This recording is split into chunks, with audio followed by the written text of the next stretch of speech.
Hello student, Shreyas school English medium 7 chapter 14। चलिए, तो chapter number 14 में हम electric current and its effect देखेंगे। देखिए, अब हम स्टैंडर्ड 6 में चैप्टर 12 देख चुके थे, जिसके अंदर हमने देखा था कि पहली तो उन्हें कनेक्टिंग टू बाय उन्होंने क्या किया था, कनेक्शन बनाया था। तो किससे बनाया था? इलेक्ट्रिक करंट से, जो आपने क्लास 6 में देखा था। चलिए, अब हम आगे देखते हैं। तो यहाँ पे क्या बताया गया है, दूसरी तरीके से उन्होंने अपने जो अंकल के लड़के हैं उन्हें ये चीज़ बतानी किस तरीके से बताई थी कि हाँ, इस तरीके से हम इलेक्ट्रिक करंट भी बना सकते हैं।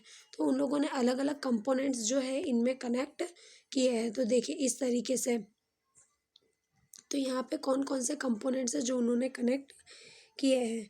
तो जैसे कि यहाँ पे उन्होंने चाबी ली है, उसके बाद में सेल लिया है, वायर ली है, पिन ली है। तो इस तरीके से कनेक्ट कर कर उन्होंने आसानी से ये चीज़ें रिप्लेक्स की है जिसमें इलेक्ट्रिक कंपोनेंट्स जुड़े हुए हैं। चलिए, सिंबल ऑफ इलेक्ट्रिक कंपोनेंट्स। तो सिंबल जैसे हम देख सकते हैं जो कंपोनेंट्स में होते हैं, जो डिफरेंट सिंबल्स हमें देखने को मिलते हैं, तो जिनका यूज़ हम हमारी बुक में भी कर सकते हैं। तो यहाँ पे हमें बताया गया है कि the carefully in a longer and shorter parallel. तो जिसमें लॉन्गर एंड शॉर्टर बताया गया है, जिसमें नेगेटिव टर्मिनल भी होता है, पॉजिटिव भी होता है। तो जो नेगेटिव होता है वो माइनस साइड होता है, जो पॉजिटिव होता है वो प्लस साइड होता है। तो हमने दो तरीके के टर्मिनल यहाँ पे देखे थे जो यहाँ पे रिफ्लेक्स हुए हैं। अब देखिए यहाँ पे switch position in on end of, दो तरीके के हम देख सकते हैं। कनेक्शन करने के बाद हमें पता चल जाता है कि कौन सा हमें ऑन करना है, कौन सा हमें ऑफ करना है, जिसकी वजह से यहाँ पे 14.1 में जो बैटरी का सिंबल बताया गया है, तो बैटरी का जो सिंबल है, तो जिस तरीके से एक्टिविटी कर रही है बैटरी, उससे हम कनेक्ट कर देते हैं। तो जिसके अंदर नेगेटिव और पॉजिटिव दोनों सिंबल हमें देखने को मिलते हैं। तो हम नेगेटिव चालू करेंगे तो बंद हो जाएगा, और पॉजिटिव चालू करेंगे तो उसमें हमें कनेक्शन देखने को मिलेगा। तो जैसे सिंबल्स के कंपोनेंट्स हमें यहाँ पे बताए गए हैं। देखिए, फर्स्ट इज इलेक्ट्रिक सेल बताया गया, तो उसका सिंबल ये इलेक्ट्रिक बल्ब, तो उसका सिंबल ये है। उसके बाद ऑन एंड ऑफ पोजीशन हमें बताई गई है स्विच की। उसके बाद हमें बैटरी का बताया गया है, और हमें यहाँ पे वायर का भी बताया गया है। तो ये जितने भी सिंबल्स हैं आपके एग्जाम में पूछे जाते हैं। चलिए, अब उसके आगे हम यहाँ पे देख सकते हैं। तो जैसे नेक्स्ट में यहाँ पे क्या बोल सकते हैं कि हम जैसे कंबाइन कर कर या two more cells called by battery, तो आप देख सकते हो कॉम्बिनेशन, दो और बैटरी को जोड़कर, जिस तरीके से हम उसे क्या बोल सकते हैं, दो और सेल को हम जोड़कर बैटरी के रूप में जान सकते हैं।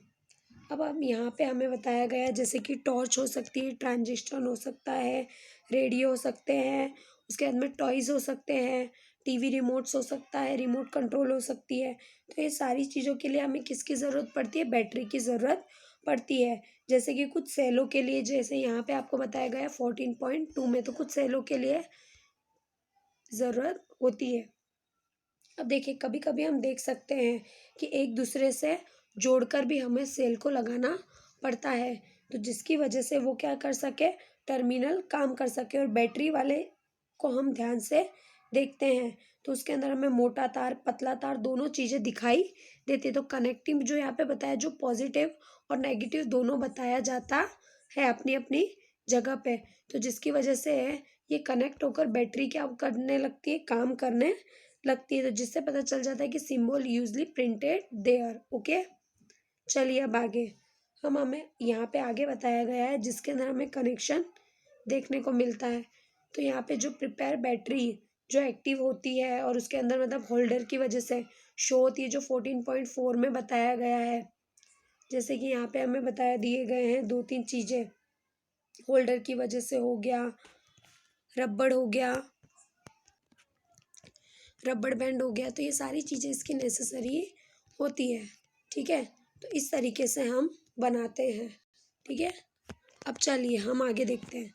तो हमें यहाँ पे आगे बताया गया है कि जैसे हमें रबड़ की और उसके बाद मेटल्स की ज़रूरत, सारी चीज़ों की ज़रूरत हमें होती है बैटरी के अंदर, जो यहाँ पे 14.1 में भी बताई गई है। देखिए इस तरीके से प्रॉपरली हमें बैटरी की ज़रूरत होती है। तो हम बैटरी को यूज़ करते हैं, किस तरीके से वो चल रहा है, उसमें टर्मिनल कनेक्शन होता है जो नेगेटिव भी देखने को मिलता है और कनेक्शन वायर भी होते हैं जो एक दूसरे से जुड़े रहते हैं। तो किस तरीके से हमें उसे चालू करना होता है, तो यहाँ पर बताया गया है कि बैटरी को किस तरीके से बताया जाता है। तो यहाँ पे हमें 14.1 में भी पता है, जैसे डायग्राम के साथ कि इस तरीके की बैटरी होती है। तो जिस तरीके से हम खींच कर भी बता सकते हैं, ठीक है।